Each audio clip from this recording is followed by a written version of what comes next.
नमस्कार दोस्तों, स्वागत है आपका सरल की बात के चौथे एपिसोड में। मैं हूं आपका साथी, आपकी आवाज, और आज हम एक अनूठे सफर पर निकलने वाले हैं। अगर आप पहली बार जुड़े हैं तो बता दूं, पिछली कड़ियों में हमने प्राचीन विज्ञान, भारतीय दर्शन और यूनिवर्स के रहस्यों पर चर्चा की थी। आज का विषय है इस्लाम धर्म में ब्रह्मांड की उत्पत्ति, यानी इस कायनात का आरंभ कैसे हुआ इस्लामी दृष्टिकोण में। अब सोचिए, कोई वक्त नहीं था, न जमीन, न आसमान, न हवा, न पानी, बस एक सन्नाटा, एक खामोशी, और फिर एक हुक्म, कुन, यानी हो जा। क्या ऐसा हो सकता है कि सब कुछ एक ही आदेश में अस्तित्व में आ जाए?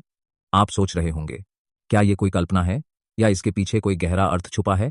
दोस्तों, आज हम कहानी के अंदाज में, बिना किसी प्रचार, बिना किसी बहस, सिर्फ तथ्यों और तर्क के साथ इस रहस्य को समझेंगे।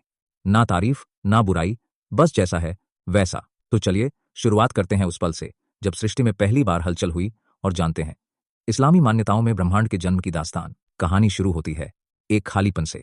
न वक्त था, न मटेरियल, न कोई नियम, और तभी अल्लाह की तरफ से एक हुक्म आता है, कुन, यानी हो जा, और सब कुछ वजूद में आ जाता है। अब आप सोच सकते हैं, इंसान के लिए तो रचना में समय, सामग्री और प्रक्रिया लगती है, लेकिन यहां एक इच्छा, एक शब्द और सृष्टि तैयार। इसी विचार को दार्शनिक भाषा में कहते हैं एक्स निहिलो क्रिएशन, यानी शून्य से रचना।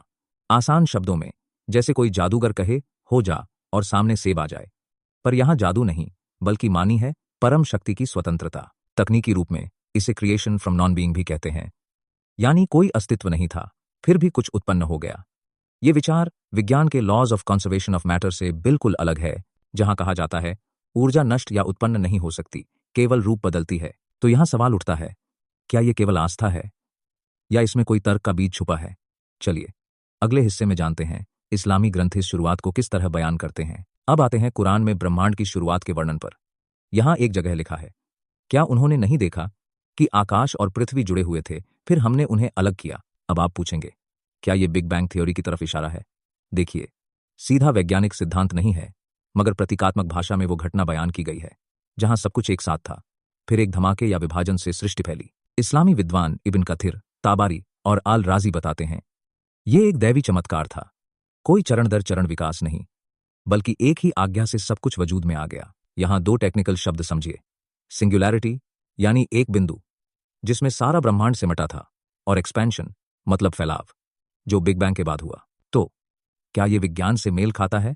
आस्था और विज्ञान का रास्ता अलग है, मगर कभी कभी पुराने प्रतीक आधुनिक खोजों से मिल जाते हैं। लेकिन याद रखिए, कुरान विज्ञान की किताब नहीं, बल्कि जीवन का मार्गदर्शन है। इसका उद्देश्य अल्टीमेट ट्रूथ और पर्पस समझाना है, न कि केवल वैज्ञानिक तथ्य। अब बात करते हैं ब्रह्मांड के संतुलन और उसकी संरचना की। कुरान कहता है, सूरज न चांद को पकड़ सकता है, न रात दिन से आगे बढ़ सकती है, हर एक अपनी कक्षा में तैर रहा है। यहां ऑर्बिट और सेलेस्टियल बॉडीज जैसे शब्दों का जिक्र है, यानी सारी खगोलीय वस्तुएं अपनी अपनी पटरियों पर चल रही हैं। जरा सोचिए, अगर सूरज या चांद अपनी राह छोड़ दें तो क्या होगा? पूरा सिस्टम बिगड़ जाएगा। अब आप पूछेंगे, क्या यह केवल धार्मिक कल्पना है या इसमें कोई वैज्ञानिक सच्चाई है? चलिए आपको समझाता हूं। गुरुत्वाकर्षण, ग्रेविटी, और कक्षा, ऑर्बिट, दो ऐसे टेक्निकल टर्म हैं जिनके बिना हमारी पृथ्वी, चांद, सूरज सब अस्त व्यस्त हो जाते। आधुनिक विज्ञान कहता है, हर ग्रह, तारा अपनी कक्षा में गुरुत्व की वजह से घूमता है, और इस्लामी ग्रंथ इस अनुशासन को अल्लाह की व्यवस्था मानते हैं, यानी सब कुछ एक नियंत्रण में है, बेवजह नहीं। तो विज्ञान और धर्म दोनों अपने अपने अंदाज में ब्रह्मांड के संतुलन को स्वीकार करते हैं। एक इसे नियम कहता है, दूसरा कुदरत। आखिरकार सवाल वही, क्या यह अनुशासन अपने आप आया या इसके पीछे कोई नियंता है? अब आते हैं उस सवाल पर जो हर इंसान के दिल में कभी न कभी उभरता है, क्या यह ब्रह्मांड हमेशा रहेगा या एक दिन इसका भी अंत होगा? इस्लामी मान्यता कहती है, ब्रह्मांड अस्थायी है और एक दिन इसका समापन होगा, जिसे यौमल क्लियामह यानी जजमेंट डे कहा गया है। यहां एक धारणा मिलती है, roll up of the sky, यानी जिस तरह कागज समेटा जाता है वैसे ही आसमान भी लपेटा जाएगा। सोचिए, क्या यह केवल डराने के लिए है या इसके पीछे कोई गहरा संकेत है? अब आप सोच रहे होंगे, उस दिन क्या होगा? इस्लामी शिक्षाओं के अनुसार एक फरिश्ता, इसराफील, शंख फूंकेगा, पूरी सृष्टि हिल जाएगी, नष्ट हो जाएगी, और फिर एक दूसरी पुकार से सबका पुनर्जन्म होगा। यहां दो शब्द समझिए, रेजरेक्शन यानी पुनरुत्थान, और कैटेक्लिज्म मतलब महाविनाश। वैज्ञानिक भाषा में यह ब्रह्मांड के अंत की कल्पना है, जैसे बिग क्रंच या हीट डेथ की थ्योरीज। अंत में इस्लाम कहता है, जब ब्रह्मांड खत्म होगा तो एक नई सृष्टि, नया अस्तित्व रचा जाएगा। यानी हर अंत के बाद एक नई शुरुआत। यही है कायनात का चक्र और इंसान की जिम्मेदारी अपने कर्मों से इस चक्र में जगह बनाना। तो दोस्तों, आज का सफर यहीं पूरा होता है। हमने जाना ब्रह्मांड की शुरुआत एक आदेश से, उसका विस्तार, उसका संतुलन और उसका अंत इस्लामी दृष्टिकोण में। अब आप सोचेंगे, इन सब बातों से हमें क्या सीख मिलती है? सीखिए कि हर चीज का एक मकसद है। ब्रह्मांड भी यूं ही नहीं, एक उद्देश्य के साथ बना है। अब आपसे सवाल, क्या हम अपने जीवन में भी ऐसा संतुलन, अनुशासन और उद्देश्य ला सकते हैं जैसा कायनात में है? क्या हम अपने सवालों से, अपनी खोज से सच्चाई को पास ला सकते हैं? Let me and with a thought. सवाल करना इबादत का पहला कदम है।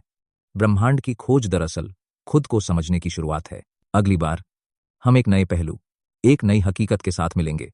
तब तक सोचते रहिए, सवाल करते रहिए और याद रखिए, हर अंत एक नई शुरुआत है। खुदा हाफिज़।